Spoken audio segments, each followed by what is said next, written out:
तो कहानी की शुरुआत में एक वैम्पायर बंदी दो लोगों को नीचे फेंकती है और बोल रही होती है, आखिर ये किस तरह का कचरा था। तुम लोग तो मेरे खून के एक बूंद भी सह नहीं सकते और तुम लोग मेरे डिपेंडेंट बनना चाहते हो। और वो अपने लोगों से कहती है, इन्हें किचन में ले जाकर मटेरियल की तरह यूज कर लो। एक चश्मे वाला बंदा उसके पास आता है और बोलता है, मिस, हमारे लेटेस्ट कॉन्स्टिट्यूशन के हिसाब से ह्यूमन ब्लड का प्राइवेट कंजप्शन एक क्राइम है, इसलिए मैं आपको रिकमेंड करूंगा कि इसकी लीगल प्रोसेसिंग के लिए इन्हें फैक्ट्री में भेज दें। वो बोलती है, समझ गई। और वो बोलने लगती है, इंसानों को अच्छे से खुशी खुशी ग्रो होने देने के लिए ब्लड रेस के रूल को थोड़ा आर्टिस्टिक होने की ज़रूरत है। और जो स्ट्रांग है उन्हें अपने डिपेंडेंट में बदल दो, जो अपने मास्टर को कभी भी धोखा ना दे सके और उन्हें हमारे जैसे ही बना दो। और जो कमज़ोर हैं उन्हें एनिमुलेट कर कर इंग्रेडिएंट की तरह यूज़ करो। और फैक्ट तो ये है कि ब्लड रेस काफ़ी टाइम से पृथ्वी के ऊपर रूल करते हुए आई है और हमें ब्लड की ज़रूरत नहीं है। मैं आराम से खाना और गार्बेज भी प्रेफर कर सकती हूँ। बात सिर्फ इतनी है कि जो ब्लड है वो काफ़ी ज़्यादा सुपीरियर होता है। और अब हमारी नेक्स्ट डेस्टिनेशन एमराल्ड सिटी है।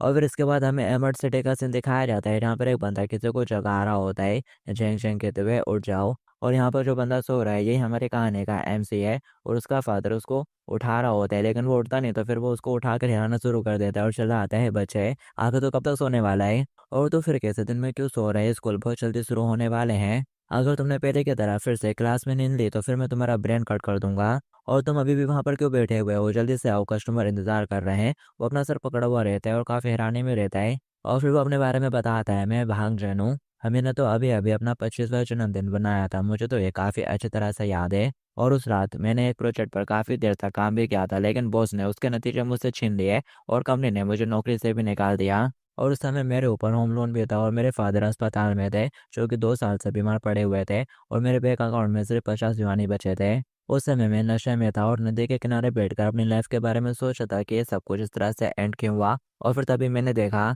एक लड़की पानी में जा रही थी। वो उसको आवाज़ देता है, भी सिस्टर आके तुम क्या कर रही हो, यहाँ वापस आओ। और उसके पीछे पीछे जाता है, उसे बचाने के लिए कुछ जाता है नदी में और बाहर लेकर भी आ जाता है मेरी लाइफ। और बोल रहा होता है, मेरी लाइफ में तो दिक्कतें चल रही है लेकिन मैं तो नहीं खूंदा। और वो उसको बाहर तो निकाल लेता है, लेकिन पता नहीं शायद वो खुद यहाँ पर नदी में फंस जाता है और खांसते खांसते नीचे गिर जाता है, क्योंकि उसे खांसी की प्रॉब्लम हो रही थी, बाहर ही नहीं निकल पाता। और वो बता रहा होता है उस और फिर उसके अलावा मेरे को तो कुछ भी याद नहीं हो रहा। वो फिर वो टाइम देखता है और टाइम देखकर बहुत ज़्यादा हैरान हो जाता है और बोलने लगता है, अरे ये तो वही टाइम है जब मेरा 18वां बर्थडे था। और फिर वो खुद की तरफ देखता है, वो टाइम में पीछे आ चुका होता है। वो बाहर निकलता है और सोच रहा होता है कि ये सब कुछ सच है। और वो फटाक से डेड के पास आता है और फटाक से उसे गले लगा लेता है। उसका डेड कहने लगता है, आखिर क्या हो गया तुम्हें, क्या तुम अभी तक अच्छे से नहीं जाग पाए हो। वो बोलता है, नहीं सब कुछ ठीक है, बस मैं काफ़ी बुरा सपना देख रहा था। और वो सोच रहा होता है, ये तो सच में वो सब सच में एक लंबे नाइटमेयर की तरह लग रहा था। हालांकि अपना एमसी उस नदी में गिरने के बाद टाइम ट्रेवल करके पीछे आ चुका है। फिर उसका डेड भी उसे थोड़ा हक करने लगता है और बोल रहा होता है, वैसे तुमने काफ़ी लंबे टाइम से मेरे को गले नहीं लगाया।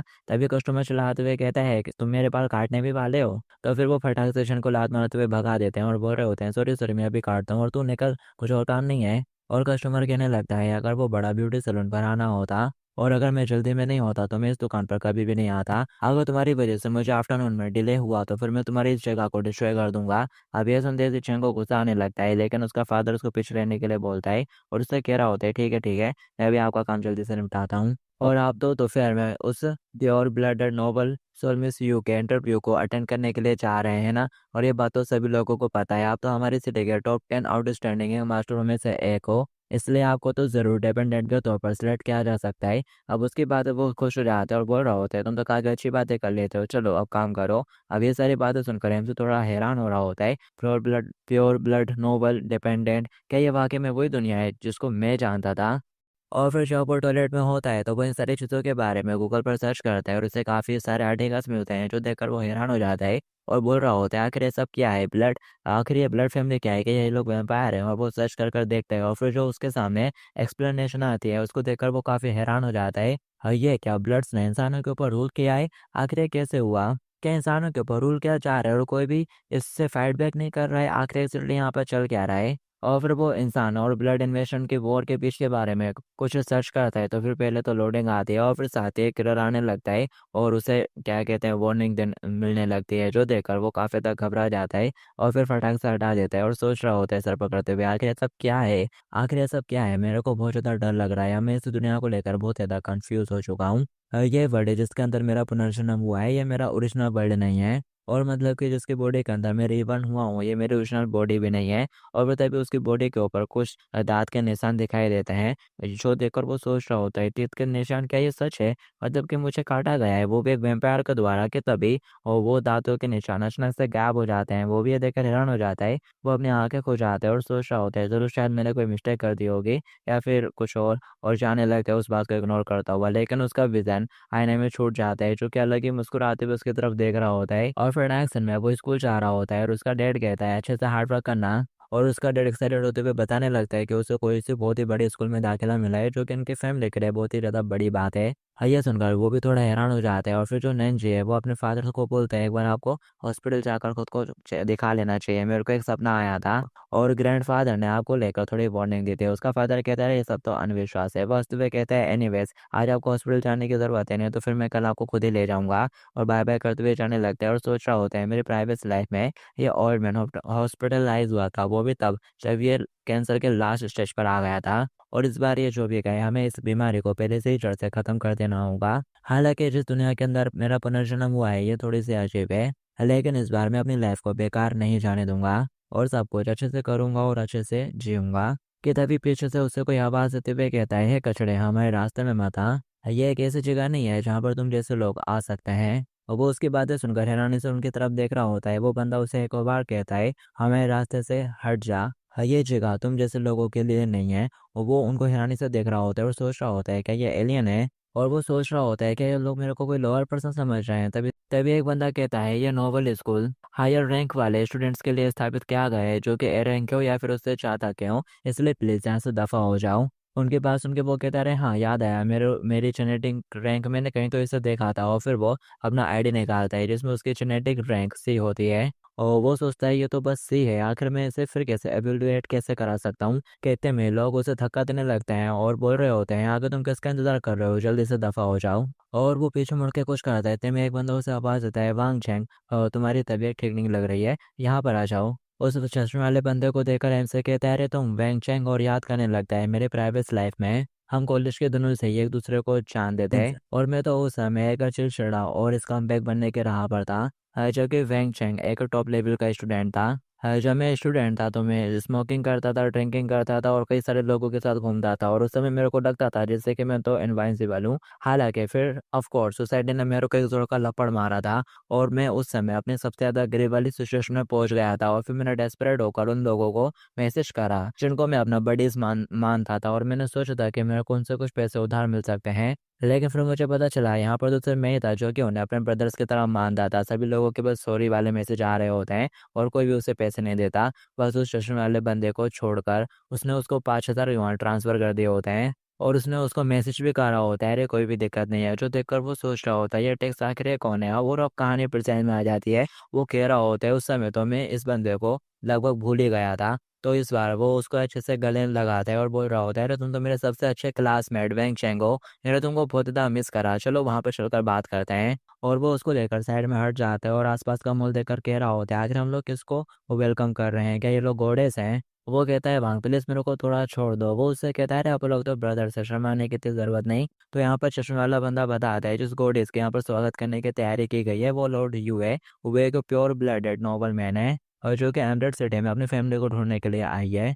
अब ये सुनते ही वो सोचता है, "अरे हाँ, ऐसा लगता है कि मैंने इस बात को पहले भी सुना है।" अरे हाँ, वो ऑनलाइन भी ऐसे किसी इंटरव्यू में पार्ट लेने के लिए जा रहा था ताकि वो उसकी फैमिली का मेंबर बन सके। और वो उससे पूछने लगता है, "वैसे यहाँ पर हर कोई उसकी फैमिली का एक मेंबर क्यों बनना चाहता है? क्या इसमें कोई बेनिफिट है?" वो कहता है, "ऑफ कोर्स, अगर कोई ऑर्डिनरी पर्सन ब्लड फैमिली का मेंबर बनने में कामयाब हो जाता है, तो ना सिर्फ वो अपना ब्लड चेंज कर सकता है, बल्कि उसकी जो लाइफ है, वो भी इंक्रीज़ हो जाएगी और साथ ही उसे सुपर कॉम्बैट पावर भी मिलेगी मास्टर से।" तभी वो कहने लगता है, "ये इंपॉर्टेंट नहीं है, मेन पॉइंट तो यहाँ पर ग्रेस पाना है। क्योंकि ग्रेस पाने की जो प्रोसेस होती है वो बहुत ज़्यादा ज़रूरी होती है, इसलिए ये देखना ज़रूरी है कि जो ग्रेस दे रहा है आखिर वो कौन है।" और वो लोग बताने लगते हैं ग्रेस का जो रिचुअल है वो तब तक कंप्लीट नहीं होता जब तक कि जो ओनर है वो अपनी पावर और ब्लड डिपेंडेंट के अंदर इंजेक्ट ना कर दे। और इसकी जो प्रोसेस होती है वो काफ़ी ज़्यादा एक्साइटिंग, कंफर्टेबल और सेक्सी होती है इंसानों के लिए। और इंसानों के लिए जब उस चुने दिए हुए इंसान को ग्रेस दिया जा रहा होता है तो वो उसके लिए सबसे ज़्यादा हाईएस्ट लेवल का प्लेज़र होगा इस वर्ल्ड में। और ये सब बताते हुए लौंडे बहुत ज़्यादा एक्साइटेड हो रहे होते हैं और बता रहे होते हैं कि जो मिस हुआ है वो बहुत ज़्यादा ब्यूटीफुल है, तो आखिर कौन ही उसकी फैमिली नहीं बनना चाहेगा। एमसी कहता है अच्छा तो ये बात है और सोच रहा होता है आफ्टर ऑल क्या ये सिर्फ बाइट का मामला नहीं है, वो तो काटेगी ही। और मूवीज में जैसा दिखाया गया है जो वेम्पायर्स होते हैं वो बहुत ज़्यादा लस्टफुल होते हैं और खून के भूखे। और फिर तब यहाँ पर गाड़ियाँ आने लगती हैं और लोग एक्साइटेड होते हुए कहते हैं अरे वो आ रही है, और फिर दरवाज़ा खुलता है और उनकी गॉडेस निकलती है जो कि गॉडेस लिंग लैंड यूई होती है, और वो बोल रहे होते हैं ये आ गई यहाँ पर।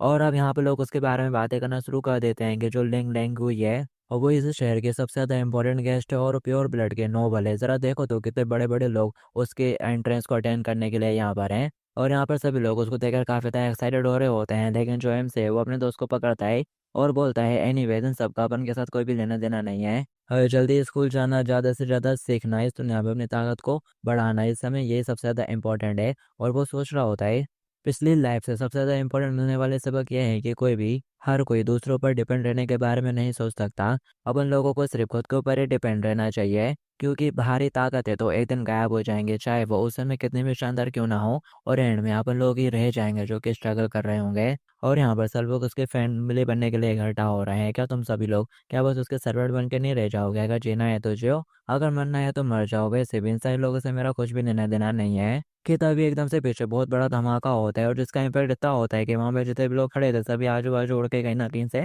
ठुक रहे होते हैं। और जो एमसी के साथ उसका दोस्त रहता है वो भी थोड़ा गिरने लगता है, तो वो उसे संभालता है और धमाके का इम्पैक्ट उस पर भी हो रहा होता है। लेकिन तभी हम देख पाते हैं उसकी आंखें चमकती हैं और वो यहाँ पर किसी तरह से टिक रहना मैनेज कर लेता है। और हम पीछे देख पाते हैं यहाँ पर एक बंदे ने एंट्री मारी होती है जिसकी वजह से इतना बड़ा धमाका हुआ रहता है और वो भी उसको नोटिस करता है। और यहाँ पर जो रेड बाल वाली बंदी रहती है उसने उस मोटे बंदे को बचा लिया होता है जो कि शहर का मेयर है। वो सोच रहा होता है ये तो बहुत ज़्यादा क्लोज था, अगर अभी अभी उस ब्लॉक को मैडम ने ब्लॉक नहीं किया होता तो मुझे तो डर है कि मैं काफ़ी बड़े खतरे में पड़ गया था। मेरे आसपास जो बॉडीगार्ड खड़े थे उन्हें तो रेड करने का टाइम भी नहीं मिला। और इसके पास कितनी खतरनाक स्ट्रेंथ है, कम से कम स्टार वर्स्ट लेवल तो होगी ही। मेरे पास पॉलिटिक्स का टैलेंट है और मेरा जेनेटिक लेवल भी है और मेरा बैटल पावर डायमंड है, और डायमंड भी इतना ज़्यादा लो नहीं होता है। लेकिन फिर भी इस असिस्टेंट को किसने भेजा है, ये तो काफ़ी ज़्यादा पावरफुल है। क्या ये हाल ही में हुए एक्सीडेंट की वजह से है? और फिर तभी वो असिस्टेंट बंदा यहाँ से जंप करते हुए भागने लगता है और जो गार्ड रहते हैं जो कि सुपर हीरो की तरह दिख रहे हैं वो भी उसके पीछे पड़ जाते हैं।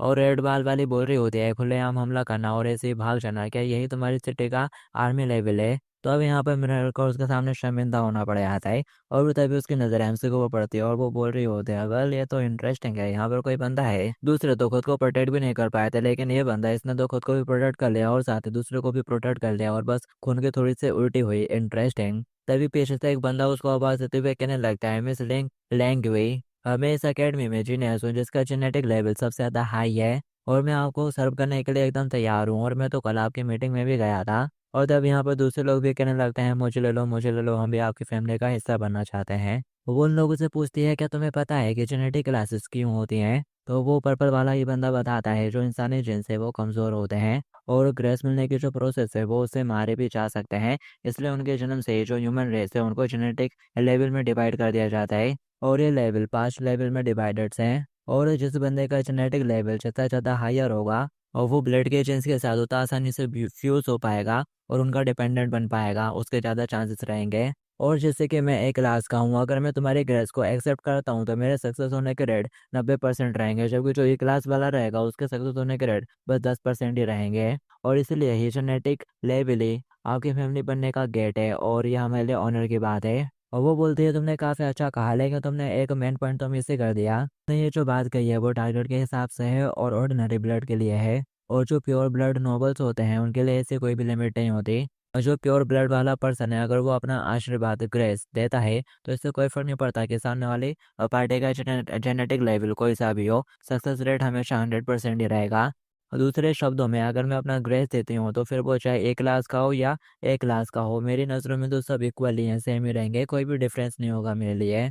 और यही वो रीज़न है जिसकी वजह से हम सबसे ज़्यादा स्ट्रॉन्गेस्ट हैं। अब भले ही तुम्हारा जेनेटिक रैंक स्ट्रॉन्ग हो, लेकिन एक ब्लड बनने के बाद सब कुछ फिर से स्टार्ट हो जाता है और तुम ये दुनिया नहीं समझ सकते। इसलिए मुझे इस जेनेटिक लेवल सिस्टम की कोई भी ज़रूरत नहीं है और इसी वजह से मुझे तुम जैसे लूज़र की भी क्यों ही ज़रूरत होगी। अब ये सुनने के बाद वो बंदा तो एकदम डिप्रेस हो जाता है और बोल रहा होता है तो मैं इलेक्शन हार गया, अब मैं एक लूज़र पर्सन हूँ, अब एडिटर्स मुझे नहीं देखना चाहेंगे तो फिर आखिर मेरे जीने का क्या ही पॉइंट रहेगा। और वो चाकू निकाल लेता है। तभी यहाँ पर इनसे आगे बढ़ते हुए उसके हाथ से चाकू उड़ा देता है और कह रहा होता है रुक जाओ। और बोल रहा होता है तो क्या होगा यार अगर तुम ब्लड फैमिली के मेंबर नहीं बन सकते, इससे ये थोड़ा ना होता है कि तुम्हारी ज़िंदगी खत्म हो जाएगी, कुछ और कर सकते हो ज़िंदगी जीने के लिए तुम। और वो सोच रहा होता है डैमेड ये पर्सन कितना ज़्यादा सिक है, इस लेडी ने उसे कुछ शब्द क्या कहे, उसने तो खुद की जान ही लेना शुरू कर दिया। और वो सोच रहा होता है अभी अभी जो धमाका हुआ था और वो पर्सन जिस तरह से स्मोक में बदल गया था, बिल्कुल फिल्मों की तरह था। शायद मैं इस दुनिया को समझ नहीं पा रहा हूँ अभी भी, मुझे डर है क्या मुझे सीधा पागल खाने जाना पड़ेगा।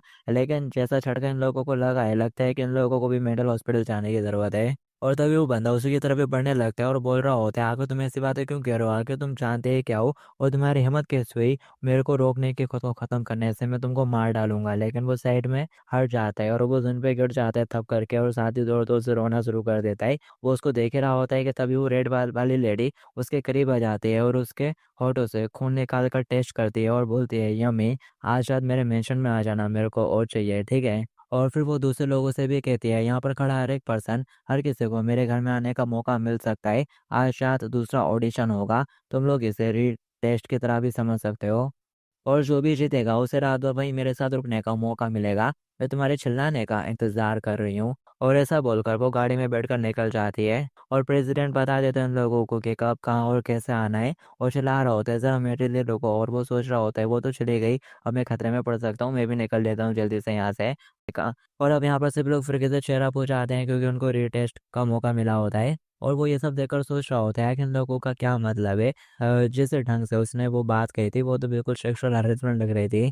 तभी उसका चश्मे वाला दोस्त उसको बताने लगता है असल में मैं भी इसमें ऐसा ले रहा हूँ, लेकिन मेरे को नहीं लगता कि मेरे को वहाँ पर जाना चाहिए। क्यों, मैं सही कह रहा हूँ ना। कि तभी पीछे से कोई आ जाता है और बोल रहा होता है ऑफ कोर्स नॉट, तुम्हें तो जाना होगा। उसको तेज से वो कहने लगता है अरे डैड नहीं, मेरा मतलब कि प्रिंसिपल।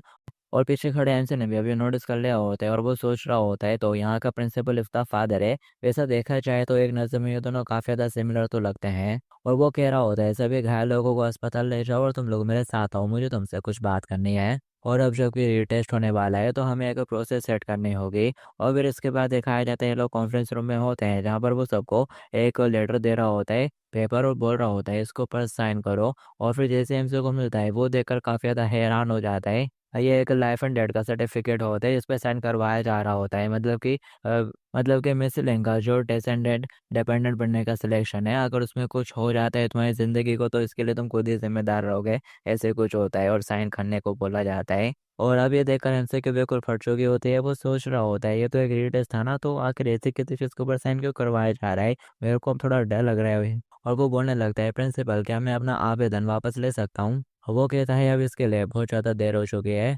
मिस यू ने तुमको देख लिया है और तुमको प्रेजेंट रहने के लिए कहा है, अगर तुम नहीं चाहते तो ऐसा माना जाएगा कि तुमने ऑर्डर को फॉलो नहीं किया है और तुम तो बस एक वीक सिर्फ नहीं लो, इसलिए अगर तुम प्योर ब्लड के आदेशों को उल्लंघन करोगे तो फिर इसका काफ़ी खतरनाक परिणाम तुमको झेलना पड़ेगा। क्या तुमने इसके बारे में सोचा है? और वो रानी के साथ कहता है क्या सच में ये इतना ज़्यादा सीरियस है? तभी पीछे से एक बंदा कहता है भांग जा, आखिर तो इतना ज़्यादा नाटक क्यों कर रहा है। वो उसे कहता है अगर तू रीटेस्ट में नहीं जाना चाहता है तो मत जा, ऑर्डर को डिसओबे कर ले और बस फिर ज़्यादा से ज़्यादा तेरे परिवार के 3 जनरेशन को आर्मी कैंप में भेज दिया जाएगा। और मुझे तो डर है कि और जो तुम्हारे फैमिली जिनसे वो इतने ज़्यादा कमज़ोर हैं कि तुम्हें तो आर्मी में भी नहीं भेजा जा सकता, तुम लोग इसके भी लायक नहीं हो, इसलिए तुम अंडरग्राउंड फैक्ट्री में जाकर सिर्फ मजदूरी कर सकते हो, वो भी ज़िंदगी भर के लिए, तुम्हारी 3 जनरेशन। अब ये सुनते से वो और ज़्यादा डर जाता है। वो चिल्लाते हुए कहता है ये तुम्हारे लिए रिटेस्ट में शामिल होने का एक सुनहरा मौका है और डिपेंडेंट बनने का ये मौका बहुत ही कम लोगों को मिलता है, सच में बहुत कम लोग। कुछ लोग ना जाने का बहाना करते हैं लेकिन फिर भी वहाँ पर बहुत ज़्यादा भीड़ होती है।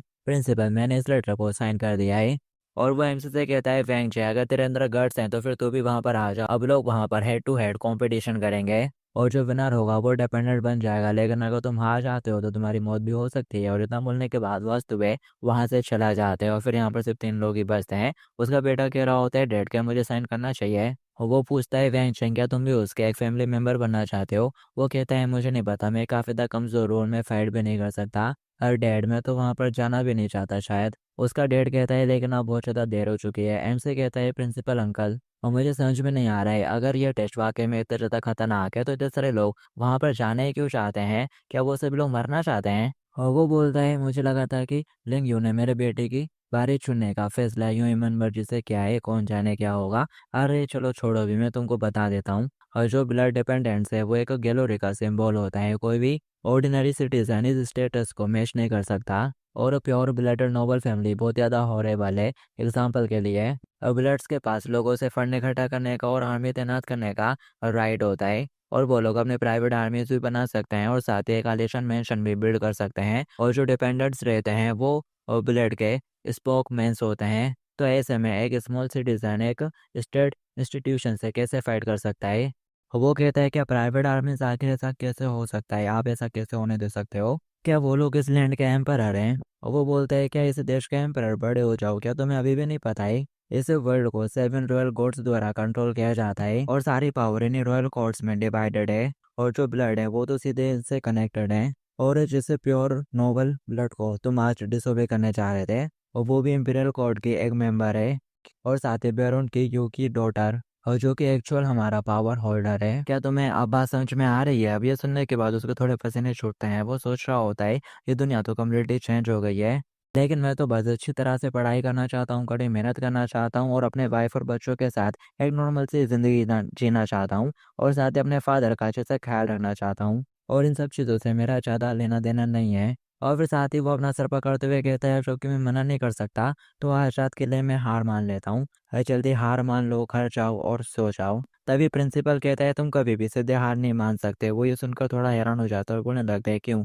वो बोलता है क्योंकि मिस लिन एक शो देखना चाहती हैं। उसकी बातें सुनकर वो दोनों हैरानी से उसकी तरफ देख रहे होते हैं। वो कहता है जो वो देखना चाहती है वो तो वो देखेगी ही, उसका इंटरेस्ट हासिल कर लेना, और शायद से मुझे लग रहा है कि तुम लोगों का एंड अच्छा नहीं होगा। एमसी कहता है मैं समझ गया, जब टाइम आएगा तो मैं चांद और मैं परफॉर्म करने की कोशिश करेंगे और आखिरी मोमेंट पर हम हार मान लेंगे ताकि हमारी जान बच सके। वो बोलता है हाँ ये सही है। वांग चेन कहता है फादर क्या आपको पता है कि इस रीटेस्ट में क्या क्या क्वेश्चन पूछे जाएंगे? अगर ये मैथमेटिक्स साइंस की बात होगी तो मुझे लगता है कि मैं संभाल लूंगा, लेकिन अगर ये लड़ाई झगड़ा हुआ तो मैं इसमें अच्छा नहीं हूँ। उसका फादर कहता है मुझे नहीं पता, इतने सालों में ये पहली बार है जब कोई नोबल सीधा यहाँ पर डिपेंडेंट चुनने के लिए आया है, और वो पिछले कुछ दिनों में कई जगहों पर गई थी। तो हो सकता है कि इस रीटेस्ट में दूसरे लोग भी शामिल हो। और वो हिंसे से कहता है भांग चैन तुमने पहले कुछ देर पहले फाइटिंग एबिलिटी शो करी थी, अगर तुम मेरे बेटे को जिंदा वापस ले आए तो फिर मैं अपनी फैमिली की सारी सेविंग तुम्हें दे दूंगा। और वो अपना सर पकड़ते हुए कहता है अंकल बहन आखिर क्या बात कर रहे हो आप, मैं तो खुद को भी प्रोटेक्ट नहीं कर सकता। और वैसे तुम्हारी बात को ध्यान में रखते हुए क्या तुम नहीं चाहते कि वैन चैन भी एक डिपेंडेंट बन जाए? क्या ये अच्छी बात नहीं है? और मुझे तो लगता है कि इंचार्ज होना भी बस एक छुट्टी है। प्रिंसिपल कहने लगता है तो फिर तुम क्यों नहीं बन जाते? और वो बताता है यहाँ पर उस फैमिली का मेंबर बन जाने के बाद दुनिया में तुम्हारा कोई भी एग्जिस्टेंस नहीं रहेगा। वो रहने के साथ कहता है इससे क्या मतलब है? वो बताता है तुम्हारी सारी पर्सनैलिटीज फीलिंग यादें सब कुछ गायब हो जाएगा, है जैसे किसी आईने के सामने तुम रुक गए हो, तुम वापस नहीं लौट पाओगे, और फिर तुम्हारे दिमाग में सिर्फ यही एक बात रह जाएगी और मुझे मास्टर के ऑर्डर को फॉलो करना है और मुझे मास्टर के लिए ही जीना है। और फिर तुम्हारे जो पुराने कंपेनियन और फैमिली रहेगी उसे अबेंडन कर दिया जाएगा या फिर उनको जान से मार भी दिया जाएगा। अब ये सुनने के बाद वो बोलता है सच में क्या ये लोग अभी भी इंसान इंसान है? और वो चिल्लाते हुए कहता है कभी भी नहीं, मैं कभी भी एक डिपेंडेंट नहीं बनूंगा। और वो सोच रहा होता है मैं वांग जय हूँ जो कि अपने पिता की नए वाली दुकान का सक्सेसर बनेगा, मैं कभी भी डिपेंडेंट नहीं बनूंगा।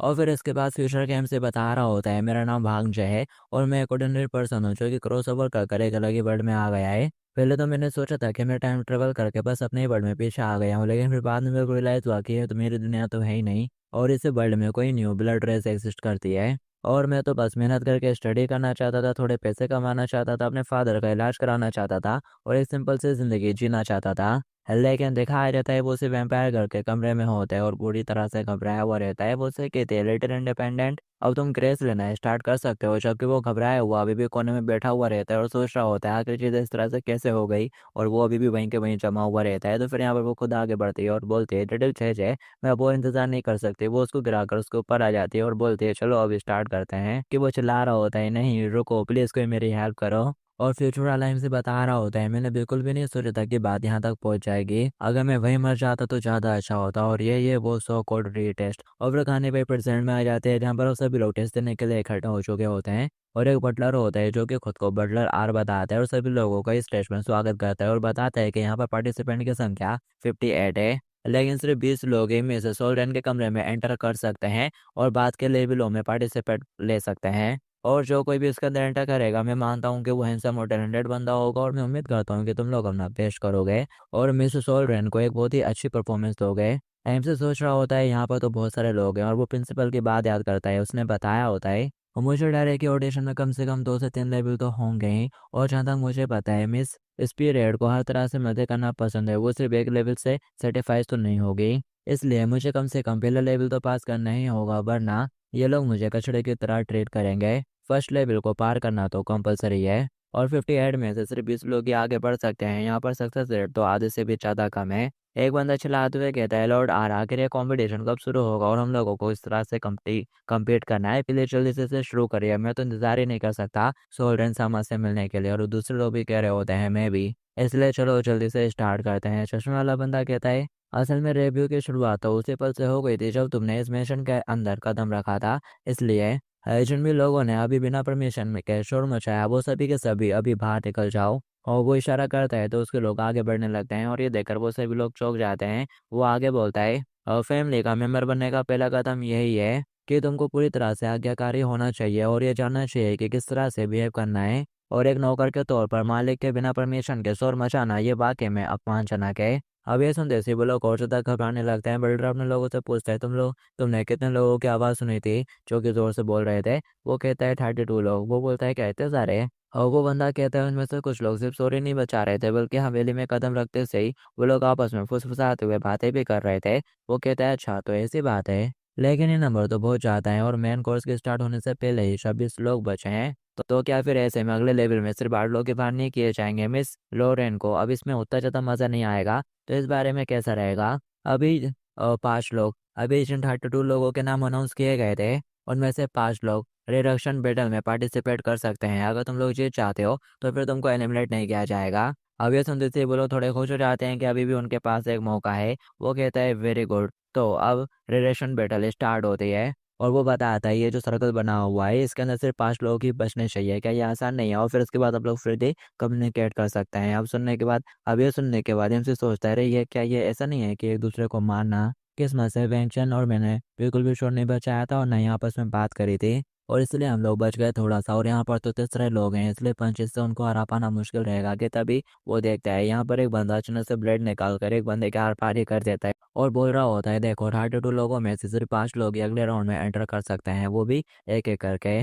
और भले ये लोग जीत जाए लेकिन इन्हें डर रहेगा कि बाद में कॉम्पिटिशन में पार्टिसिपेट करने की ताकत इनमें नहीं रहेगी। तो फिर सबसे ज्यादा ईजिएस्ट और तेज तरीका यही बचता है। और अगर तुम लोग नहीं मरना चाहते हो तो इस तरह में बिल्कुल भी नहीं आना, क्योंकि मुझे आखिरी 5 लोगों में शामिल होना है, समझ गए? और यहाँ पर जितने अभी बाकी लोग बचे हैं आओ मैं उन सभी को मार डालूंगा। ये देखकर वो दोनों हैरान हो जाते हैं और सोच रहे होते हैं चढ़िए बंदा तो क्रेजी है, लोगों को मार रहे हैं और आखिर नाइफ लेकर कैसे आ गए हैं यहाँ तक। कि तभी दिखाया जाता है यहाँ पर 2 लोग और आगे बढ़ते हैं। एक बंदे के पास तो गन ही होती है और वो बोल रही होती है अगर तुम्हारे अंदर एबिलिटी है तो हमें मार लो। और यहाँ पर 3 लोग हो जाते हैं जिनके पास वेपन है। लड़के बोल रही होती है जैसा कि तुम देख ही सकते हो तुम अकेले नहीं हो जो कि हथियार लेकर यहाँ पर आया है। और वो लोग बोल रहे होते हैं आगे मारपीट करने की क्या ही जरूरत है मिस सोल्डेन को, इस तरह का बर्निंग शो देखने की क्या ही जरूरत होगी? और ब्लड फैमिली का मेंबर बनने के लिए पहली चीज तो यही होती है कि तुमको ब्लड देखने की जरूरत होती है, क्यों? इसलिए मिस सोल्डेन के खातिर चलो इस पार्टी की शुरुआत कुछ खून खराबे के साथ करते हैं और वो यहाँ पर बाकी जितने लोग होते हैं उनके अलावा सबको मार देते होंगे।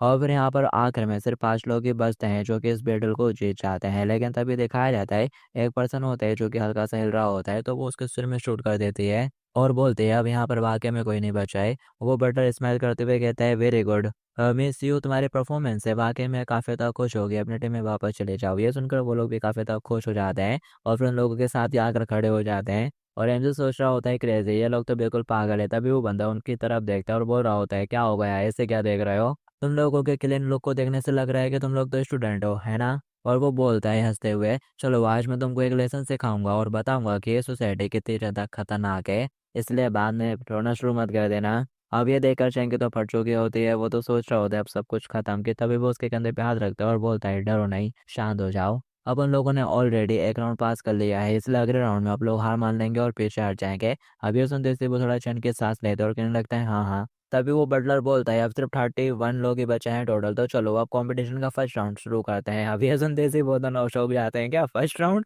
मतलब कि अभी तक हमने कंपटीशन का फर्स्ट राउंड भी क्लियर नहीं करा और इतने सारे लोग फालतू में ही मारे गए। तो ऑफिशियल फर्स्ट राउंड अब स्टार्ट हो रहा है, लगता है कि अभी और भी ज़्यादा ब्रूटल होगा। और बल्डर कहते हैं अब सिर्फ इस बार 20 लोग ही मिसलिंग लुई के कमरे में एंटर कर सकेंगे, सभी लोग इसमें पार्टिसिपेट करने के लिए तैयार हो जाओ। और वो जोर से जमीन पे पाँव मारता है तो जमीन फटने लगती है और वो बोल रहा होता है ये इस बार का कंपटीशन होने वाला है फिशिंग का। नीचे से धरती फट जाती है, लावा दिखने लगता है जिसके अंदर अलग ही किस्म की मछलियाँ होती हैं जो कि देखकर लोग घबरा चुके होते हैं। और वह हंसते हुए कहता है ये तो दोनों साइडों के लिए हंट है। और वो उनको एक स्पेशल वाली फिशिंग रोड देता है जिससे ये लोग 5 टन भारी मछलियाँ भी पकड़ सकते हैं। और वो बताता है तुमको इस तरह से इस वाले गोले के अंदर अपना खून डालना है और उसे चारे की तरह इस्तेमाल करना है। और ये लावा के जायंट सिर्फ बेहतरीन खून के ही शौकीन है और ये सिर्फ सबसे ज़्यादा स्वादिष्ट खून की तरफ ही आकर्षित होते हैं। और जो पर्सन काटने की हिम्मत नहीं करेगा उसे नेचुरली बाहर कर दिया जाएगा। लेकिन अगर किसी मछली ने तुम्हारा कांटा पकड़ लिया पर तुम उसे खींचकर बाहर नहीं निकाल पाए तो फिर तुम लोगों को उन मछलियों का खाना बना दिया जाएगा। तो अपने ब्लड का चारे की तरह इस्तेमाल करो और इन्हें जाइंट लावा फिशेस को पकड़ो और जो कोई भी मछली नहीं पकड़ पाएगा उसे एनिमलेट कर दिया जाएगा। तो अब ये सिलेक्शन कॉन्टेस्ट ऑफिशियली शुरू होता है। और इनसे सोच रहा होता है तो हमें इन मॉन्स्टर्स को पकड़ना है। और फिर जैसे ही वो फिश रोड को पकड़ता है उसे एहसास हो जाता है ये कितनी ज़्यादा भारी है। और वो सोच रहा होता है ये फिशिंग रोड अकेले 100 पाउंड्स की है और इसमें जब वो मॉन्स्टर फिश का वेट ऐड हो जाएगा तो ये कम से कम 300 पाउंड की हो जाएगी। इसे तो संभालना ही मुश्किल हो रहा है कि तभी पीछे से एक बंदा जोर से चिल्लाता है और उस मछली के डंडे को अच्छे से पकड़ लेता है और उसकी शर्ट भी फट जाती है, उसकी मसल इतनी ज़्यादा फूल जाती है। ये देखकर वो सोच रहा होता है वो क्या ग्रेट स्ट्रेंथ है। तभी साइड वाली लड़की बोलती है हाँ एक और ड्रग एडिक्ट। वो बोलता है क्या ड्रग? वो लड़की बोलती है क्या तुमको इसके बारे में नहीं पता? So cute. और बताने लगती है जरा देखो किस तरह से उसकी मसल फूल गई, आंखें लाल हो गई, ब्रेक फोक छा गया उसके दिमाग में। ये सारे साइन है कि वो ड्रग यूज करता है। और फिर वो उस ड्रग के बारे में बताने लगती है कि एक ऐसा ड्रग है जिसको खाकर ये बंदा शॉर्ट टाइम के लिए अपने बॉडी का फुल पोटेंशियल को इस्तेमाल कर सकता है। लेकिन ऑफ कोर्स इसके साथ एक बहुत ही बड़ा खतरा आता है, अगर तुम इस पावर को झेल नहीं पाए तो फिर तुम्हारी तुरंत ही मौत हो जाएगी या फिर तुम पागल हो जाओगे बिल्कुल। और लगता है कि इस बंदे ने इन चीज़ों के ऊपर बहुत सारा पैसा उड़ाया है। आफ्टर ऑल जब तक वो डिपेंडेंट बन जाता है ये सब कुछ वर्थ इट हो जाएगा उसके लिए। ठीक है मुझे भी हार्ड वर्क करने की ज़रूरत है, कम ऑन गाइस तुम लोग भी शुरू करो। और यहाँ पर हमसे देखता है कि सभी लोगों का किस तरह से हाल हो रहा होता है। कोई मदद के लिए चिल्ला रहा होता है, किसी को मछली नहीं मिलती और किसी को तो मछली ही खींच लेती है और कोई तो डंडे नहीं उठा पा रहा होता। और यहाँ पर बस उस ट्रक वाले बंदे ने अभी मछली निकाली होती है और इनसे सोच रहा होता है जो फर्स्ट राउंड को पास करेगा वो उन 20 लोगों में शामिल हो पाएगा। और फिर वो अपने ब्लड को कंटेनर में डालता है और कांटा लगाकर बैठ जाते हैं मछली पकड़ने के लिए। और वो सोच रहा होता है वैसे मुझे लगता नहीं कि कोई मछली मेरे खून में इंटरेस्टेड होगी। और फिर तभी दिखाया जाता है अंदर लावा के अंदर कुछ हलचल हो रही होती है और उस खून की सुगंध सभी में फैल जाती है। और फिर यहाँ पर एक साथ 3-4 मछली आते हैं उसके खून को खाने के लिए और फिर तभी उसकी फिशिंग रॉड भी हिलना शुरू हो जाती है। वो देखता है और फिर अचानक से उसकी फिशिंग रॉड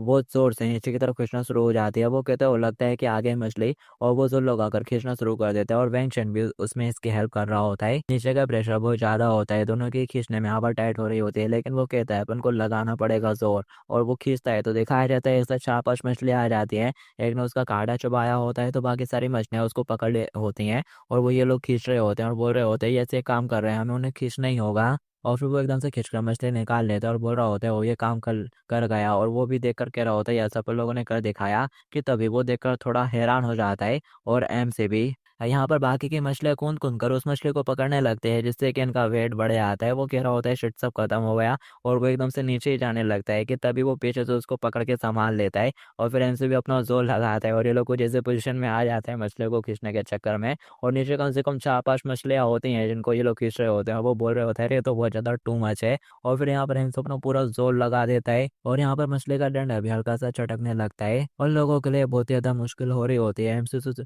आधा नीचे लटका ही होता है और वो लड़की भी साइड से देख रही होती है और नीचे मछलियाँ उसका चारा लेने के लिए आपस में लड़ रहे होते हैं बहुत ज़्यादा वायलेंट तरीके से है, जिसकी वजह से इन लोगों को खींचने में बहुत ज़्यादा दिक्कत हो रही होती है। चश्मे में हालांकि इन्हें लगता है कि आप लोग नहीं कर पाएंगे, जाने दो इन्हें। और वो चिल्ला के फिर से बोलता है अरे जाने दो उन्हें। हल्दे के नैब से छोड़ ही नहीं रहा होता है, वो अभी भी जोर लगा रहा होता है और फिर उसके मसल जवाब देने लगते हैं और उसके आगे धीरे धीरे बंद होने लगती है। और फिर तभी अचानक से उसके साथ कुछ होता है, उसके अंदर से कुछ अवेक्षा हो जाता है, उसके हाथ पूरे खून में रंग जाते हैं और फिर वो बहुत जोर से चिल्लाता है और फिर सभी लोग देखकर शौक हो जाते हैं। वो उन मछलियों को खींच कर बाहर निकाल लेता है और जोर से चिल्लाता है। और वो रेड वाली बंदी डिंग भी ये सब देख रही होती है, उसे पता चल गया होता है शायद और वो बोल रही होती है नॉट बैड। मतलब कि जिस लिटिल गाय के ऊपर मेरी नजरें पड़ी हैं वो इतना बुरा भी नहीं है और मेरे को तो उसको खाने की अर्ज अब और ज़्यादा जोर से हो रही है।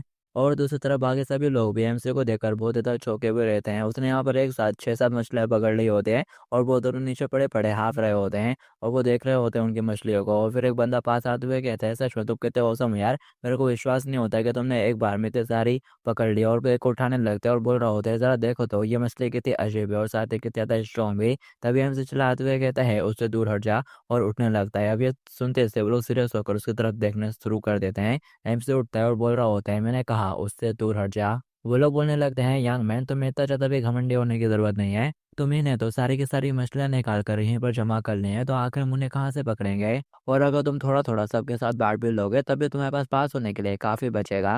और दूसरे भी कहने लगते हैं, "हाँ, ये सही कह रहा है।" चश्मे वाला कहता है, "आखिर तुम लोग ये क्या बोल रहे हो?" और वांग झेन ने इन सबको पकड़ा है और वो इनको पकड़ते-पकड़ते लगभग मर गया था और तुम लोग इसे छुड़ाने की कोशिश कर रहे हो। और वांग झेन कहता है, "वो डेफ़िनेटली छुड़ाना तो चाहते हैं, लेकिन वो अभी तक इसको लेकर श्योर नहीं है। और वो तो बस अभी यहाँ पर ये मेक श्योर करने की कोशिश कर रहे हैं कि वो मुझे हरा सकते हैं या नहीं, वो बस थोड़ा हिचकिचा रहे हैं और अभी वो इस चीज़ को भी लेकर क्लियर नहीं है कि यहाँ से ऐसे लोगों से चीज़ें छीनना गेम के रूल्स के अकॉर्डिंग है या नहीं, या फिर अब वो किसी को मार सकते हैं भी हैं या नहीं।" वो लोग हँसते हुए कहने लगते हैं, "तुम तो बहुत ज़्यादा चालाक हो।" और वो कहने लगता है, "मिस्टर बटलर आर, प्लीज़ हमें इसके बारे में थोड़ा और बताइए। क्या ऐसा पॉसिबल है कि वो मारना और चुराना, क्या ये चीज़ें पॉसिबल है कि किसी को मारकर उससे चीज़ें चुराई जा सकती हैं?" और बटलर कहता है, "मिसेस सोलैंड एकदम शांति की तलाश करने वाली पर्सन है, इसलिए ज़ाहिर है कि इस गेम में ऐसा कुछ करने की अनुमति तो नहीं है, लेकिन लेकिन इस जेंटलमैन के पास बहुत सारी है।" और वो उससे कहने लगता है, "जेंटलमैन, तुम इंसान के नाते इसको सभी लोगों के साथ शेयर क्यों नहीं करते? अदरवाइज़ ये सभी लोग तुमको टारगेट करेंगे।" अब ये सुनते ही वो हल्का-सा मुस्कुराता है और एक मछली को उठाते हुए कहता है, "तो तुम्हें ये चाहिए, फाइन।" और वो एक मछली पहले अपने दोस्त को दे देता है और कह रहा होता है, "सभी लोग फ्रेंड्स हैं, अपन लोगों को एक-दूसरे की मदद करनी चाहिए, क्यों?" और अब ये सुनते ही सब लोग थोड़े खुश होने लगते हैं। तभी वो यहाँ पर एक मछली उठाता है और उसको डबल से पानी में फेंक देता है। ये देखकर वो लोग चिल्लाते हुए कहने लगते हैं, "हे आखिर तुम लोग ये क्या कर रहे हो?" वो बोलता है, "मैं तो तुम्हारी हेल्प कर रहा हूँ। क्या तुमने ये नहीं कहा था कि यहाँ से मछलियाँ पूरी गायब हो गई हैं और इसका असर तुम पर पड़ रहा है?" और वो बंदा कहता है, "अरे यार, तू इतना ज़्यादा टारगेट क्यों बनना चाहता है?" एमसी कहता है, "ये तो नॉकडाउन टूर्नामेंट है, हम दोनों में से सिर्फ एक ही डिपेंडेंट बन सकता है और अगर मैं तुम्हें मछली दे देता हूँ तो आप लोग दुश्मन नहीं रहेंगे। सच में क्या मजाक है? और अगर ऐसा है ही है तो जब तक मेरे पास मौका है तो मैं ज़्यादा से ज़्यादा दुश्मनों को ख़त्म करना चुनूंगा और इसके अपोजिट शिकार को तुमको ऐसे ही दे देना शॉर्ट साइड की तरह है।" वो पीछे से कहता है, "तू कितना ज़्यादा एरोगेंट है यार।" एमसी कहता है, "क्या ये तुम्हें बहुत ज़्यादा लग रहा है? तो फिर चलो मैं तुमको अब और ज़्यादा अहंकार दिखाता हूँ। एग्जाम्पल के लिए वो एक मछली को उठाकर सामने करता है और बोल रहा होता है, "जो कोई भी मेरे सामने घुटने टेकेगा और मेरे को पापा बोलेगा, मैं उसको ये फिश दे दूंगा। इसके बारे में ज़रा सोचो, मेरे पास मछलियाँ लगभग ख़त्म हो चुकी हैं और मुझे नहीं पता कि तुम लोगों को अकेले मछली पकड़ने में कितना ज़्यादा टाइम लगने वाला है और हो सकता है कि तुमको 100% सक्सेस रेट ना मिले। इसलिए मैं तुम्हें मौका दे रहा हूँ, मेरे सामने तुरंत घुटने टेको और फिर तुम्हें आगे बढ़ने का मौका मिलेगा। और अगर तुम्हें मेरे सामने घुटने टेकने में देर होगी तो फिर तुमको यहाँ से जाना पड़ेगा। हाँ, लगता है कि मुझे तुमको याद दिलाने की ज़रूरत है, इस बार से 20 लोग ही आगे बढ़ सकते हैं।" और वो बंदा कहने लगता है, "तेरे को क्या लगता है कि हम ऐसा करेंगे?" कि तभी यहाँ पर कोई बंदा घुटने टेक देता है और उसे डैडी कहकर बुलाता है। वो बोलता है, "बहुत अच्छे, ये लो मछली।" मछली लेने के बाद वो बंदा उसे कहता है, "तुम्हारा नाम वांग चैंग है ना? मैं याद रखूंगा, फिर बाद में तुम्हें मार डालूंगा।" वो कहता है, "इससे कोई फर्क नहीं पड़ता मेरे को।" और बोलने लगता है, "क्या कोई और है जो कि घुटने टेकना चाहता है? खैर, वैसे भी मौका मिलते से तुम लोग एक दूसरे को मार डालोगे और तुम लोग तो इंसान बने रहने नहीं चाहते। और वैसे भी यहाँ पर नौकर बनने के लिए तुम लोग तो पहले से ही कंपटीशन कर रहे हो, तो अभी मेरा कुत्ता बनने में क्या बुराई है?" वो बंदा फिर कैसे कहता है, "यू ब्रेड, लगता है कि तू बहुत जोर से मरना चाहता है।" एमसी कहता है, "बड़बड़ाना बंद करो, मैं तुम्हारी ये बातें सुन सुन कर पक चुका हूँ। अब बस सिर्फ 3 मछलियाँ रह गई हैं, बताओ कौन घुटने पर झुकने के लिए तैयार है?" अब लोग थोड़ा पैनिक करने लगते हैं और फिर यहाँ पर काफ़ी सारे लोग उसके सामने घुटने टेक देते हैं और एमसी सोच रहा होता है, उन्हें मछलियाँ तो मिल गई हैं लेकिन फिर भी उनकी जान लेने की इच्छा बहुत ज़्यादा तेज़ है। और वो लोग सोच भी रहे होते हैं, "वांगचन, मैं इसे छोड़ूंगा नहीं, इसे तो मरना ही पड़ेगा।" चश्मे वाला बंदा उसके पास आता है और बोलता है, "वांग, क्या ये कुछ ज़्यादा नहीं हो गया?" वो बोलता है, "वैंग चैंग, ज़रा तुम उनकी आँखों में देखो। अभी वो लोग बस एक ही चीज़ को देख रहे हैं, इस टेस्ट को पास कर कर फैमिली का एक मेंबर बनना। ये लोग तो ब्लड फैमिली का मेंबर बनने के लिए एक दूसरे को मारने के लिए भी तैयार हैं और मेरी नज़रों में अब ये लोग इंसान नहीं है, इसलिए मैं उनके साथ इंसानों जैसा व्यवहार क्यों ही करूँ? ये लोग बस कचरे के टुकड़े हैं, एकदम बदबूदार।" उसका ये बिहेवियर देखकर वो सोचने लगता है, अब तो ये काफ़ी ज़्यादा अजीब हो रहा है। और वांग छे, इसको देखने से ऐसा क्यों लग रहा है कि अब ये कोई अलग ही पर्सन बन गया है। हालाँकि पहले ये थोड़ा पैशनेट था लेकिन अब ये थोड़ा पागल भी लग रहा है। और उसने यहाँ पर एक्चुअली इतनी सारी मछलियाँ खींच ली जो कि बहुत ज़्यादा हैवी थी। आखिर उसकी बॉडी के साथ क्या हो गया है, क्या चल रहा है। और अब यहाँ पर चैंग को भी अपनी बॉडी में कुछ अलग सा भी महसूस होने लगा होता है। उसको एकदम से खून पीने की तलब मच रही होती है और वो सोच रहा होता है ये कपकपी और जगरन का एहसास, मैं खुद के ऊपर से काबू खो रहा हूँ, खून, मुझे खून चाहिए। और वो सोच रहा होता है इस तरह से अपमानित किए जाने के बावजूद भी तुम्हारे अंदर इतनी हिम्मत नहीं है कि सीधे बढ़कर मुझे मार दो। सच में तुम लोग एकदम निकम्मे कमीनों का झुंड हो और यहाँ पर अभी तक किसी का भी खून नहीं बहा है, क्या अफसोस की बात है। और फिर वो अपनी ही मछली के पास आकर खड़ा हो जाता है और फिर लोग देखते हैं वो उसके अंदर हाथ डालता है, वो चौंक जाते हैं और फिर वो एकदम से हाथ डालकर उसके अंदर से कुछ हिस्सा निकाल लेता है मछली का। और वो लोग देख रहे होते हैं, वो उसे खाना शुरू कर देता है, जो देखकर लोग कहने लगते हैं अरे ये तो कम्प्लीटली पागल हो गया है। और सभी का ध्यान उसकी तरफ होता है तो पीछे से बटलर कहता है अरे तुम लोग उसको देखते रहे तो टाइम खत्म हो जाएगा, जल्दी करो, मछली पकड़नी है ना। वो लोग कहते हैं अरे हाँ। और फिर वो लोग काम में बिजी हो जाते हैं, जबकि वो बटलर सोच रहा होता है सच में कितने बड़े इडियट्स हैं ये लोग, इन लोगों ने अभी तक नोटिस नहीं करा कि ये मछली कितनी अच्छी चीज़ है। ये टेस्ट काफ़ी लंबे समय तक चलने वाला है जिससे तुम्हारे शरीर की पूरी एनर्जी खत्म हो सकती है। और ये जो मछली तुम्हारे सामने दिख रही है वो पहले से ही मौजूद तुम्हारे सामने खाना है। और वो इस मछली के बारे में बताना शुरू कर देता है कि इस मछली की बॉडी एनर्जी के काफ़ी अच्छी सोर्स है और साथ ही ये तुम्हारी पावर को भी बढ़ा सकती है। हम लोग भी इसे खाकर अपनी फिजिकल पावर को कई गुना बढ़ा सकते हैं। सच में ये काफ़ी ज़्यादा रिडिकुलस है कि इन लोगों को अभी तक इसकी वैल्यू समझ में नहीं आई है। और कई ये बंदा अपने इंस्टिंक्ट्स के हिसाब से रेट करके इसको खा रहा है। वो चश्मे वाले बंदे से कहने लगता है वांग चैंग ये तो बहुत ही ज़्यादा डिलीशियस है, तुम्हें भी खाना चाहिए। वो कहता है तो वो आगे बढ़ते हुए उसे ज़बरदस्ती खिलाने लगता है और कह रहा होता है कम ऑन खाओ, ये काफ़ी ज़्यादा डिलीशियस है। और बटलर सोच रहा होता है अगर इसने अपने इंस्टिंक्ट्स की वजह से ऐसा रेट करा है तो ये सच में थोड़ा स्कैरी है। वांग जे वो डिपेंडेंट्स के नंबर को लेकर काफ़ी ज़्यादा कॉम्पिटिटिव है। तभी पीछे से वही वाला बंदा आने लगता है, वो चाकू छुरी वाला टीम वाला, और वो बटर को आवाज़ देते हुए कहता है मास्टर आर, क्या इस मछली को हम अपने हिसाब से हैंडल कर सकते हैं क्या। वो बोलते हैं हाँ तुम लोग कर सकते हो। वो कहते हैं तुम्हारा बहुत बहुत शुक्रिया। और फिर वो लोग उस मछली को काटते हैं और वो लोग भी खाना शुरू कर देते हैं। ये देखकर वो मनी मन हंसते हुए कहता है और गुड लर्निंग एबिलिटी। तो यहाँ पर सभी के सभी डेड नहीं है, अब तो ये और भी ज़्यादा इंटरेस्टिंग होता जा रहा है। और फिर बटलर अनाउंस करता है फाइनली 20 लोगों ने सेकंड राउंड में जाने के लिए जगह बना ली है। जो सुनने के बाद सभी लोग खुश हो जाते हैं जो भी सेकंड राउंड में जाने वाले हैं। और वो चश्मे वाला कह रहा होता है 11 लोग एलिमिनेट हो गए और काफ़ी सारे लोग मारे गए, लेकिन किस्मत से हमारा गोल सेकंड राउंड में आना ये पार होगा। अब हमें बस शुरुआत नहीं हार मान लेनी है। और वो खुश होते हुए एमसी की तरफ देखता है और बोलता है बांग चैन अब आप लोग सेफली वापस जा सकते हैं, इस बार के लिए तुम्हारा बहुत बहुत शुक्रिया। कि तभी वो नोटिस करता है जो भांग जाएंगे उसका ध्यान तो कहीं और ही होता है, वो उन्हीं बंदों की तरफ देख रहा होता है जिन्होंने फिश खाई थी। और वही चाकू चाकू वाला बंदा जिसने सबसे पहले किल करना स्टार्ट करा था, उसकी पूरी टीम उसको घूर कर देख रही होती है और ऐसे इशारे कर रही होती है कि अगले राउंड में हम तो तुम्हें खत्म कर देंगे। जो देखने के बाद जो एमसी है वो अपना कोड उतारता है और फिर साथ ही उनको मिडिल फिंगर दिखाना शुरू कर देता है, जो देखकर पीछे वाले चिल्लाते हुए कहता है वांग चैन आखिर तुम्हें क्या कर रहे हो। जाने दो, वैसे भी आप लोगों को उनको चैलेंज करने की कोई ज़रूरत नहीं है। और वांग चैंग कहता है लेकिन उन्होंने मेरे को पहले प्रोवोक करा था और तुम इसे नहीं समझ पाओगे वैंग चैंग। वो कहता है लेकिन, और फिर तभी वो बोलता है ज़रा देखो वो लोग ग्रुप में हैं।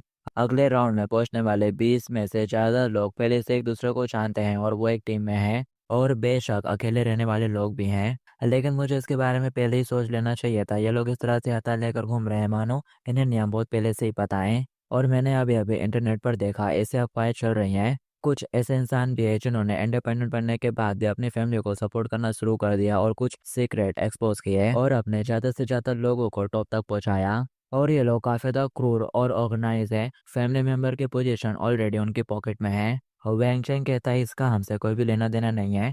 चैंग कहता है क्या तुमने उनकी आंखें नहीं देखी, इससे कोई फर्क नहीं पड़ता है, शायद सेकंड राउंड में कोई सा भी कॉन्टेस्ट हो वो लोग पहले आगे बढ़ेंगे ग्रुप में और मेरे ऊपर अटैक कर कर मुझे पहले ख़त्म करेंगे। और वो कहता है अगर ऐसा है तो फिर आप लोग सेकंड राउंड स्टार्ट होने से पहले ही सरेंडर कर देते हैं। तभी उनके साइड से एक मोटा बंदा कहता है बहुत ज़्यादा देर हो चुकी है। और ये उन्हीं लोगों में से एक है जिसने पहले घुटने टेक कर अपने एमसी से फिश मांगी थी और फिर बाद में जान से मारने की धमकी दी थी। और ये मोटा बोल रहा होता है तुमने मेरी बेइज्जती करने की हिम्मत करी है। अरे जब तक हम में से कोई ये कामयाब हो जाता है तब तक हमारे लिए तुम्हारे जीवन को डिस्ट्रॉय करना बस एक चींटी को कुचलने जितना आसान है। और इंडिपेंडेंस के सामने तो बस एक लॉब और ह्यूमन है और आप लोग अलग हैं। हम सब एक ही परिवार के मेंबर्स हैं और जो कि नोबल ब्लड लाइन के साथ पैदा हुए हैं। और इंडिपेंडेंट बनने की तैयारी हमारी तो बचपन से ही शुरू कर दी गई थी और साथ ही हमें ब्लड सिस्टम एजुकेशन के बारे में काफ़ी एडवांस लेवल की एजुकेशन भी दी है। तो अब तुम यहाँ पर कंपैरिजन कर लो कि कौन प्योर नस्ल का है और कौन एकदम घटिया नस्ल का।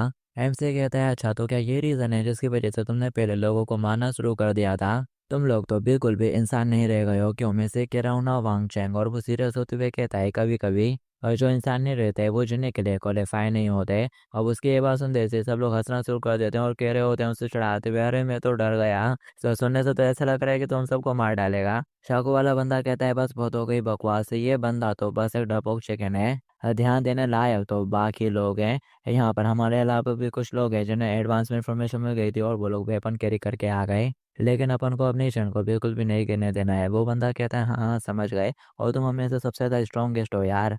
और इस बार भी आप लोग 5 गारंटी और 1 टेक्टिक अपनाएंगे, और जब तुम एक डिपेंडेंट बन जाओगे तो अपने भाइयों को भूल मत जाना। और फिर वो लोग यहाँ पर डिस्कशन करने लगते हैं कि सेकंड राउंड में क्या होगा। और यहाँ पर दूसरी तरफ एमसी वैंग चेंग से कह रहा होता है इससे कोई नहीं फर्क नहीं पड़ता, शायद सेकंड कंपटीशन में कुछ भी हो, वांग चेंग तुम्हें शुरुआत में ही सरेंडर कर देना है। और वो बोलता है फिर तुम्हारे बारे में क्या? चैंग कहता है तुमने अभी अभी सुन ही लिया होगा, चाहे मैं जीतूं या हारूं वो लोग तो मुझे मार डालेंगे। तो इस केस में बेशक मुझे सबसे पहले आगे बढ़ना होगा और कम से कम पहले ही उन सभी लोगों को मार डालना होगा। उसको इस तरह से देखकर चश्मे वाला कहने लगता है वेंग चैंग तुम तो बहुत ज़्यादा स्केरी लग रहे हो। और वो मनी मन सोच रहा होता है तुम तो मुझे उन लोगों से भी ज़्यादा डरा रहे हो। और वो उससे कहने लगता है आखिर तुम्हारे साथ क्या गलत हो गया है? और वेंग चैंग कहता है मुझे भी नहीं पता, बस खून और मेरी रगों में बहुत तेजी से बह रहा है, और मुझे भी नहीं पता कि मेरे साथ क्या गलत हो गया है, लेकिन मुझे बहुत ही ज़्यादा नफरत और घृणा महसूस हो रही है जो कि मुझे मैनिपुलेट कर रही है, और मैं इसमें कुछ भी नहीं कर सकता। और यहाँ पर बल्डर बताता है सेकंड राउंड में 17 लोगों को एलिमिनेट कर दिया जाएगा और सिर्फ 3 लोग ही फाइनल राउंड में जा पाएंगे। और इस कंपटीशन का फॉर्मेट होने वाला है द लॉस्ट बिल्डिंग। ये एक ऐसी बिल्डिंग है जिसमें 99 फ्लोर्स हैं, और जो मिस लेंगे वो सबसे टॉप फ्लोर के ऊपर टॉप 10 3 कंटेस्टेंट का इंतजार कर रही हैं। जब तक तुम दूसरों से तेज चलोगे तुम्हारे पास चांस रहेगा एक इंडिपेंडेंट बनने का। और फिर वो यहाँ पर सभी लोगों को बिल्डिंग के बारे में इंफॉर्मेशन देता है कि कैसे तुम लोग टॉप फ्लोर तक पहुँच सकते हो। और वो बता भी रहा होता है कि ऊपर दी गई जानकारी लॉस्ट बिल्डिंग से रिलेटेड है। इसमें तुम लोग 4 लिफ्ट और 2 सीढ़ियों की मदद से 19 फ्लोर पर पहुंच सकते हो। लेकिन 99वीं मंजिल पर मौजूद मिसलिंग के कमरे तक जाने के लिए तुम्हारे पास सिर्फ एक ही सीढ़ी रहेगी। और मिसलिंग होप करेंगे कि तुम लोग इसके लिए आपस में अच्छे से बैटल करो पूरी ताकत के साथ। तो कहो एवरीवन तैयार हो जाओ, उस फ्लोर का नाम लिख दो जिससे तुम स्टार्ट करना चाहते हो, जो कि तुम्हारा स्टार्टिंग पॉइंट रहेगा। और तुम एक्स से लेकर 89 तक कोई भी फ्लोर चूज कर सकते हो। वो मोटा कहता है तो हम लोग अपनी मर्जी से स्टार्टिंग फ्लोर चूज कर सकते हैं। बड्डर कहता है हाँ, और बताने लगता है अगर तुम सभी फर्स्ट फ्लोर से शुरुआत करोगे तो फिर तुम सभी लोग एक बड़े क्योस में फंस जाओगे, और तुम्हारे लिए सहारे भी कम हो जाएंगे। और जो मिस लू है वो ज़्यादा स्ट्रेटजी और ड्रामा देखना चाहती हैं। और पीछे वाला कह रहा होता है प्लीज़ बेझिझक अपना नंबर लिख के इस बॉक्स में डाल दो।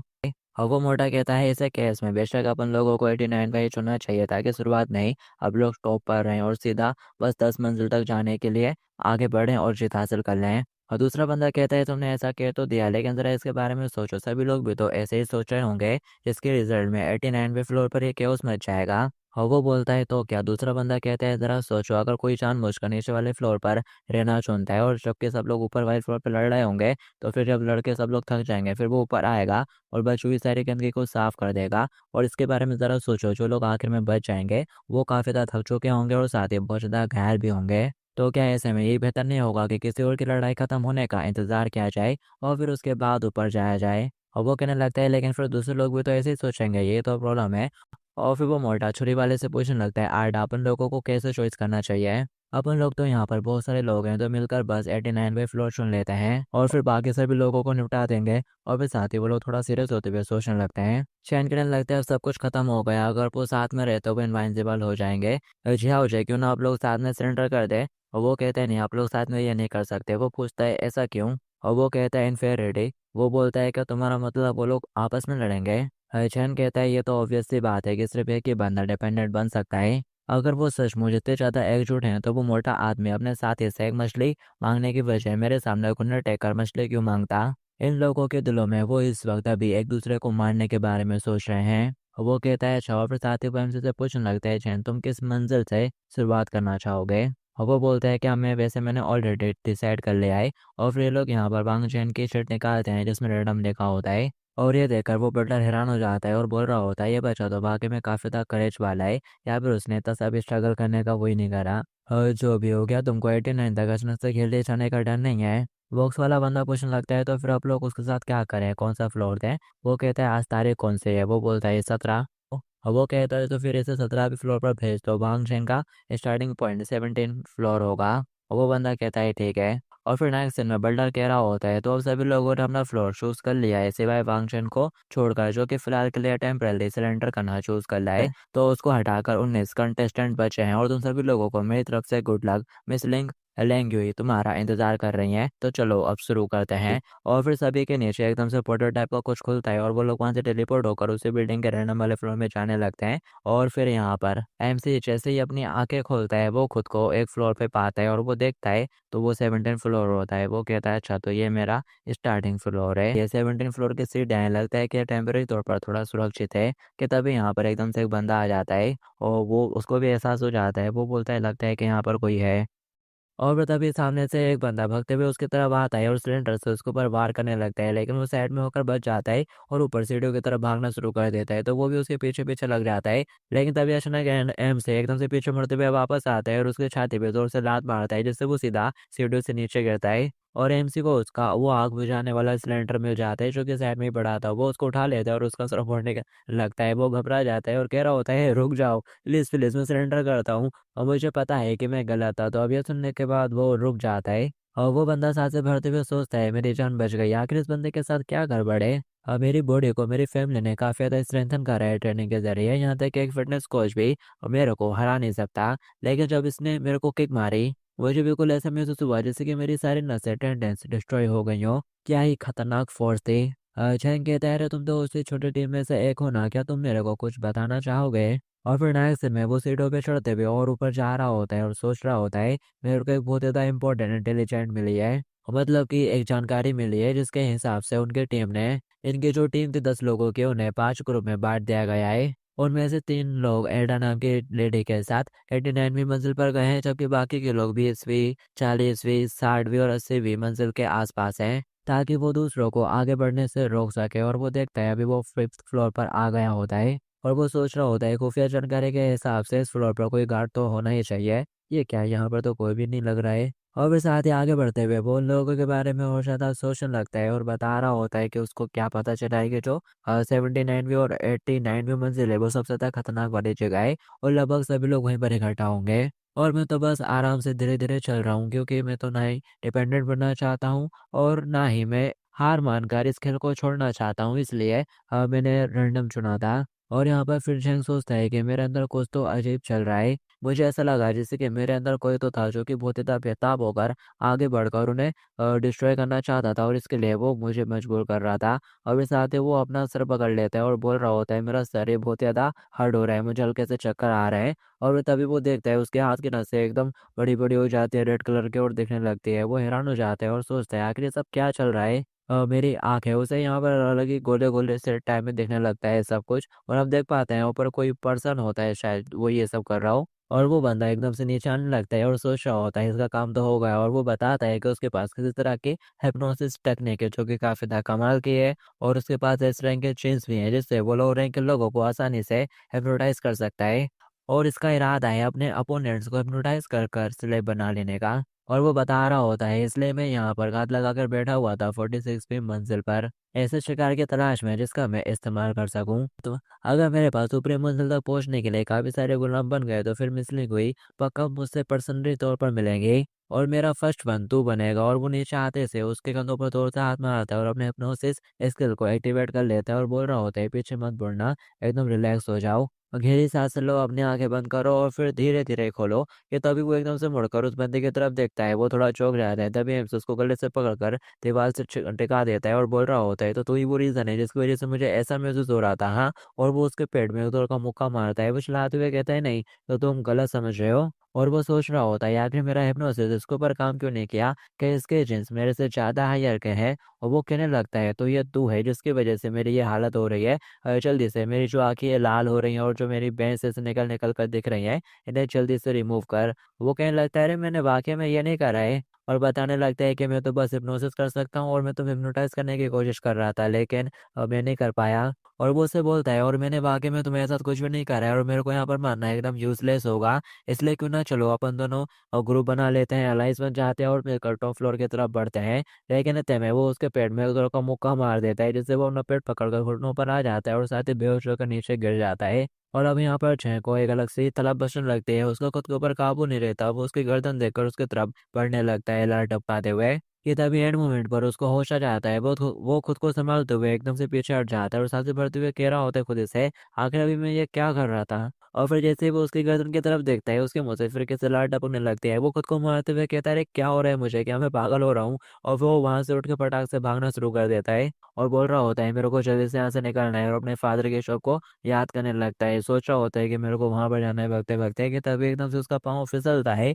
और वो एकदम धड़ाम करके नीचे गिर जाता है। उसका मुंह सूंघने लगता है और 1 सेकंड तक वो वैसे ही पड़ा रहता है। और फिर थोड़ी देर बाद हल्का सा उसका हाथ हिलता है और वो बोलता है टॉप पर जाना है। और वो फिर से उठकर खड़ा हो जाता है और ऊपर देखना शुरू कर देता है और बोल रहा होता है, मुझे भूख लगी है।